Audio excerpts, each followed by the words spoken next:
kelas 1A PSIK Transfer. Di sini saya akan menjelaskan tentang mikrobiologi dan aplikasinya di bidang kesehatan. Jadi, mikrobiologi itu adalah ilmu yang mempelajari makhluk hidup yang sangat kecil, diameternya itu kurang dari 0,1 mm, yang tak dapat dilihat dengan mata biasa atau tanpa bantuan suatu peralatan yang khusus. Kemudian, ruang lingkup mikrobiologi itu yang pertama ada bakteriologi, imunologi, mikologi, dan parasitologi. Mikrobiologi kedokteran itu adalah dipelajarinya mikroorganisme yang ada kaitannya dengan penyakit atau infeksi, dicari jalan bagaimana cara pencegahannya, penanggulangannya, serta pemberantasannya. Kemudian, sejarah mikrobiologi. Pada zaman purba, penyakit infeksi dianggap sebagai penyakit kutukan para dewa atas dosa-dosa manusia. Hippocrates itu penyebab infeksi terdiri dari dua faktor. Yang pertama itu faktor intrinsik dalam tubuh dan faktor ekstrinsik di luar tubuh. Teori generatio spontanea, makhluk hidup itu timbul dari benda-benda mati. Yang pertama itu menurut Anton van Leeuwenhoek, melihat makhluk-makhluk kecil atau kuman dalam berbagai cairan dengan menggunakan mikroskop. Kemudian bentuk-bentuk kuman. Yang pertama itu ada Coccus, Bacillus, dan Spirillum. Dan menurut Louis Pasteur, 1860 membuktikan ketidakbenaran teori generatio spontanea dengan melakukan percobaan dengan memanaskan kaldu di dalam suatu lampu balon dengan tujuan mematikan jasad-jasad klinik yang ada di dalamnya dan didiamkan selama beberapa waktu. Kaldu tersebut menjadi keruh. Sedangkan menurut Lister itu mendukung kebenaran teori Pasteur, melakukan desinfektan sebelum pembedahan dan angka infeksi menjadi berkurang. Sedangkan menurut Robert Koch itu meneliti kuman antrak yang menyerang ternak, berhasil mengasingkan kuman antrak dalam bentuk biakan murni dengan mempergunakan medium. Menurut postulat Koch itu kuman harus dapat ditemukan di dalam tubuh binatang yang sakit, tetapi tidak dalam binatang yang sehat. Tahun 1900, hampir semua kuman penyebab penyakit diketahui. Yang pertama itu ada Bacillus anthracis, Corynebacterium diphtheria, Salmonella typhosa, Neisseria gonorrhea, dan lain sebagainya. Kemudian seseorang yang terserang kuman dan kemudian sembuh dari penyakit biasanya akan punya kekebalan, tidak mudah terserang penyakit yang sama untuk kedua kalinya. Itu menurut Edward Jenner, 1749 sampai 1823.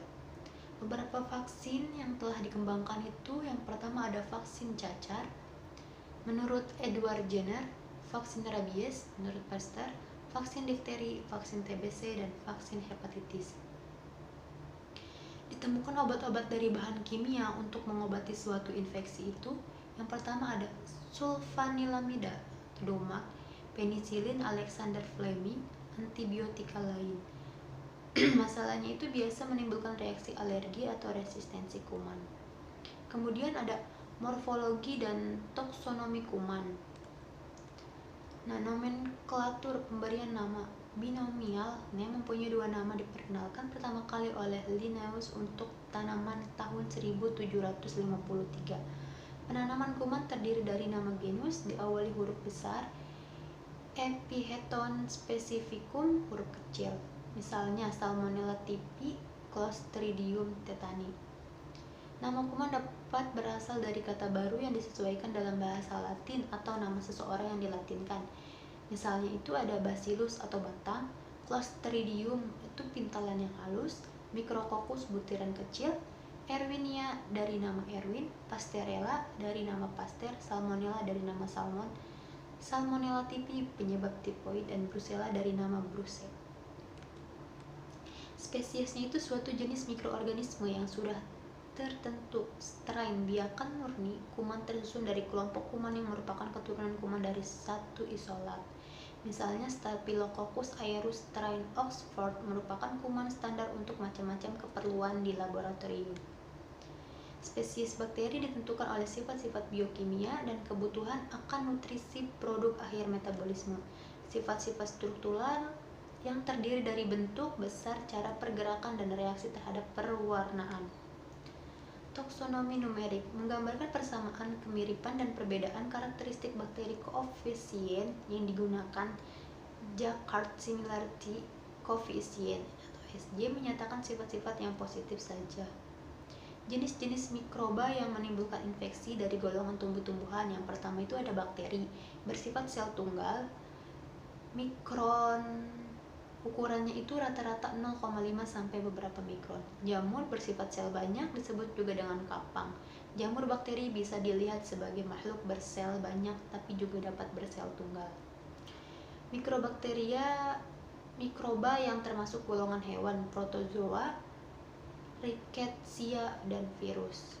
Kebiasaan hidup mikroba itu yang pertama ada autotropik, pada umumnya hidup di air dan tanah, tapi ada juga beberapa spesies tumbuh dalam zat-zat organik dan karenanya tidak bergantung pada zat dari tempat dia hidup. Kemudian ada bentuk morfologi bakteri. Yang pertama itu ada bentuk basil atau bacillus, sel berbentuk seperti tongkat pendek, agak silindris. Yang kedua itu ada bentuk kokus, bentuknya seperti bola-bola kecil, mengelompok berempat. Tetracoccus bergerombol seperti anggur atau Staphylococcus, dan berkelompok seperti kubus itu Sarcina. Bentuk spiral itu bentuknya panjang berbengkok-bengkok. Bentuk vibrio itu atau koma, bentuk seperti batang bengkok seperti koma. Kemudian ada bentuk Spirocheta, bentuknya panjang seperti batang berbelit-belit panjang. Struktur tubuh bakteri bersel tunggal dan dapat berpasang-pasangan. Selnya merupakan sitoplasma yang berdinding tegas. Terdapat bulu atau flagellata yang berguna untuk bergerak. Kemudian ukuran bakteri. Ukuran bakteri di sini yang pertama ada bentuk basil, lebarnya itu 0,3 sampai 1, panjangnya 1,5 sampai 4 mm. Bentuk kokus diameternya 1 mm. Bentuk spiral lebarnya 0,5 sampai 1, panjang 2 sampai 5 mm. Kemudian bentuk vibrio, lebarnya 0,5, panjang sampai 3 mm. Bentuk spiroseta, lebarnya 0,2 sampai 0,7, panjangnya 5 sampai 10 mm. Susunan kimia bakteri itu 85%-nya air, zat hidrat arang, protein, lemak, garam-garaman, enzim, dan vitamin. Kemudian cara memperbanyak diri. Dengan cara membagi diri atau membelah dalam media yang baik, bakteri dapat memperbanyak diri dengan cepat, diperkirakan dalam waktu 10 jam. Dari satu bakteri bisa berjuta-juta. Kemudian selanjutnya ada flagellata, artinya bulu atau cambuk. Berfungsi untuk bergerak, banyak dipunyai bakteri bentuk spiral. Bisa terdapat pada satu ujung atau kedua ujung. Kemudian ada klasifikasi flagel. Yang pertama itu ada monotrika, bila flagel terdapat pada satu sisi saja. Kemudian ada amfitrika, flagel terdapat pada kedua ujung. Yang selanjutnya ada lofotrika, flagel pada sisi atau ujung banyak.